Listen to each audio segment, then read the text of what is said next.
So here's the real question. How do dentists like you, who aren't willing to let insurance dictate how you will run your practice, who want to create incredibly profitable practices without sacrificing your time or sanity, how do you create the strategies to ensure your practice not only survives but thrives in the 21st century? That's the blaring question, and Dr. Steve Schalintz is here to provide the answers. Welcome to Dental Practice Freedom Radio.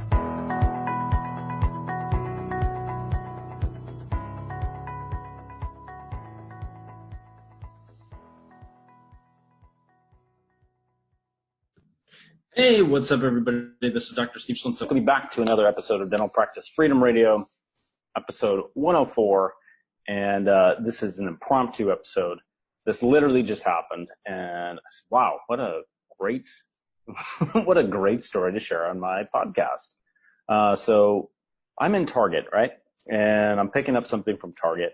And I'm at the customer service table, and I pre-ordered stuff. You guys that know me know that I'm a huge fan of like minimizing amount of time that I'm not doing something productive. And so I pre-order stuff from Target, go pick it up. And if they could deliver it to me, I would do that. But I go to pick it up, and I go to the line, and Sir's like, hey, can I help you? And I said, yeah, I ordered something from behind, or I ordered something. And then from behind me, there's this guy. He's like, oh. And I was like, oh, did I cut in line? I don't like.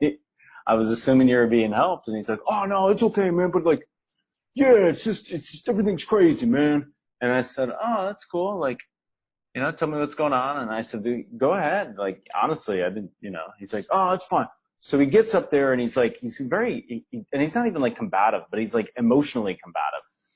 And it wasn't like he had any ill will towards anybody, but he's just like, yeah, man, this got screwed up. I paid for a bunch of stuff. And then it was like 2 potatoes. He's got 2 potatoes in his hands. And like, she tried to help me and she couldn't help me. And and just like very combative. And I was like, okay. And he's like, yeah, and I just want to pay for these 2 potatoes. $2. I just want to pay for the potatoes. And I can't pay for the potatoes, the $2 because of this. And then I just want this off so I can get it. And I'm thinking to myself, you got to be freaking kidding me, right? Like, dude, you're going ham on this for $2 worth of potatoes. Like, this is insane. Now, that's not the moral of the story. What was very interesting is his energy. One of the things that I study a lot is how we control our energy states. And a lot of people have told me over the years, I've been through a lot in the last couple of years, but I used to be like that. So I can pick it up very quick. Not necessarily negative, and not even confrontational, just high energy all the time, and would overreact to things that just didn't even matter. And I found that that's an intrinsic energy flow. And until you learn to control those things, you're always going to feel that way. And you're always going to get responses from people that are also naturally emotionally combative, because people mirror our emotional state. So I'm just like, okay, yeah, you got to get what you got to get. But what was funny is the person who was helping him at Target was doing very, very good and just, oh yeah, tell me what's going on. But here's the interesting part. When he helped me after, he had to type something in his phone. So they don't really use like keyboards anymore. He's typing it in his phone to look up my order to see what it is that I got. And that dude was shaking so bad that I was thinking to myself, this is exactly what I tell everybody about, that the energy you emit comes back to you, but it also gets projected on other people.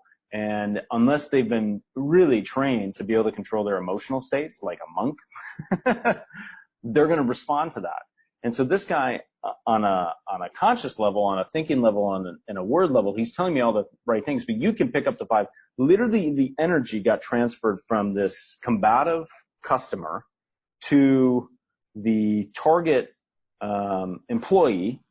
And then that energy, if I didn't put up a wall, would have been conveyed to me, because it's an emotional thing, right? We have to understand that when we are in any sales environment, any practice environment, anything where we feel a certain way, we will project that on the others. And we have to be very, very conscious of that and very careful about the emotional states that we have, because we will convey it to others. And it's almost like a virus. Like that, the first guy had a negative energy. He originated the energy and he sends it out. He emits it out. And then the employee gets it and they don't even know what to do with it. And then they get like responsive and like, oh my gosh, like I don't feel good at all. This guy is really, really putting me on edge and I don't know why, right? And then that same emotional state will get conveyed to me. And the only way that you can protect yourself is literally start to learn how to control your emotional state. And, somebody told me the other, last week, like you respond different to situations than you used to. And how did you do that? And you sound different. And, my only response is you do a lot of self-work. Like you understand that the only person that's in control of your emotions is you. You cannot let somebody else control your own emotions. And that takes some serious self-work. And when you do that, though, what's cool is you can start to move your emotions around, change your perception of things, and that actually makes you a better dentist. It makes you a better business owner. It makes you a better salesperson. It makes you better in your relationships. All of these things. But I thought that story was so interesting because it's exactly what I talk about on a daily basis, and I was seeing it in action. I was literally watching this emotional energy get conveyed from one person to the next. And it's fascinating how many times that happens. We're just not even conscious of it. We're not even conscious of what happened there. And until I watched this guy's hands, the target employee's hands, shake like a leaf, even though he's like, yeah, man, let me help you. You could tell that guy was rattled. That guy was fundamentally rattled. And he was put in a very negative energy state.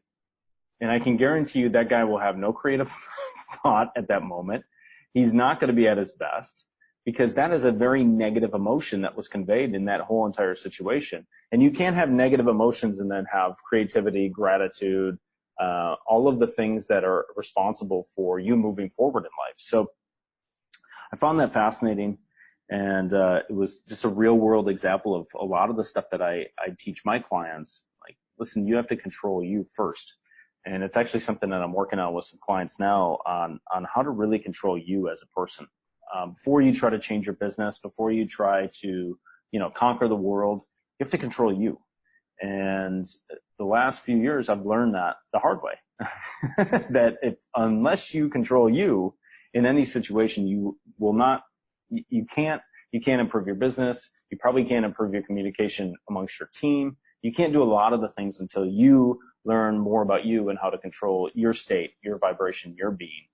And that was proof in the pudding there. And so hopefully you got some value out of that. As you get into, your daily actions, just pay attention to your emotional involvement in certain things. Does the $2 potatoes set you off? Because it wasn't the money. It was how this guy responds, and it wasn't anything other than like how this guy responds to conditions or circumstances that are not ideal. I can guarantee you that guy would act the same way about a $10,000 transaction or 50-cent transaction. And that's just how he responds to situations. But the insidious part is that if people don't have their guards up and they don't know how to control their emotional state, that virus code of an emotion goes from person to person to person and just spreads. You don't want to be that person spreading a negative virus code. So anyway, I hope you guys have a great day. Hope you enjoyed this podcast episode. I know it was a short one, but I had to get that off my chest. And as always, hope you're getting value out of this podcast. Please leave a review, leave a rating. That helps me promote the podcast. We have almost 10,000 downloads now. We'll probably hit 10,000 downloads before mid-July.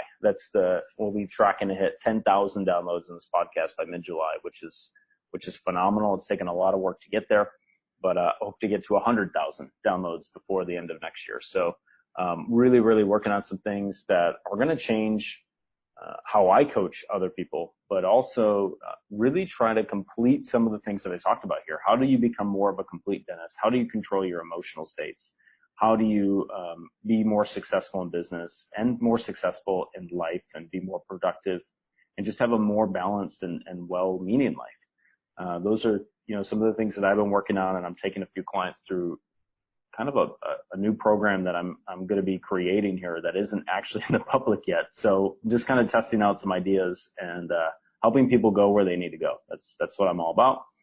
If you guys are interested, obviously, feel free to reach out to me. Happy to help you any way that I possibly can. There's free training on the link in the bio.